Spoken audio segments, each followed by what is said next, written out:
Pakistan semifinal की दौड़ से तकरीबन बाहर हो चुका है। अब 287 रन से इंग्लैंड को हराना पड़ेगा, इसके अलावा कोई रास्ता नहीं है पाकिस्तान का सेमीफाइनल में पहुंचने का।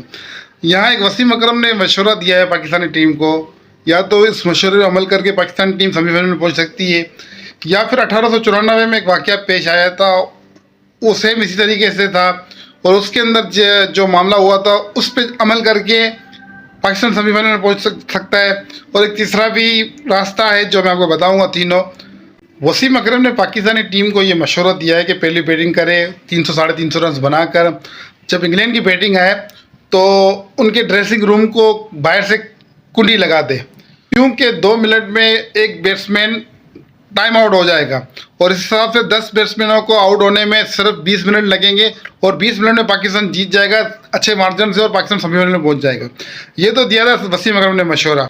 इसके अलावा एक और मशवरा ये है कि पाकिस्तान बैटिंग कर ले और जब पाकिस्तान बॉलिंग कराने जाए तो ग्राउंड के अंदर एक आंसू गैस फेंक दे, जिससे सबकी आंखें जलेंगी और उनको नज़र नहीं आएगा। इस तरीके से शायद पाकिस्तान सेमीफाइनल में पहुंच सकती है।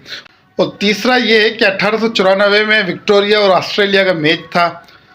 उस ग्राउंड के अंदर एक दरख्त लगा हुआ था, बैट्समैन ने शॉट मारा, बॉल चले गया दरख्त के अंदर, वो ढूंढने से भी नहीं मिल रहा था।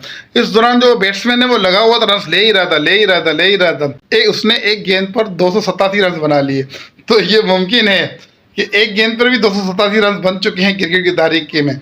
तो या फिर ये रास्ता है, अब इन तीनों में से इनको जो अच्छा लगे उस पर ही अमल कर लें, बाकी अल्लाह खैर करेगा। फ़खर जमान से तवक्को दें, अब देखो कल फ़खर जमान क्या करता है। पाकिस्तान अगर टॉस हार गया तो कहानी ख़त्म हो जाएगी, क्योंकि अगर 287 रन पाकिस्तान इंग्लैंड ने बना लिए तो वो पाकिस्तान को तो कोई 5-6 ओवर में बनाने होंगे, वो नामुमकिन है। पाकिस्तान को सेमीफाइनल में पहुंचने के लिए 550 रन बनाने होंगे, ताकि फिर वो इंग्लैंड 200 रन पर भी आउट हो तो पाकिस्तान क्वालिफाई कर जाए, जो बहुत मुश्किल लगता है। दोस्तों, अगर वीडियो आपको अच्छी लगी हो तो शेयर कर दीजिएगा। शुक्रिया।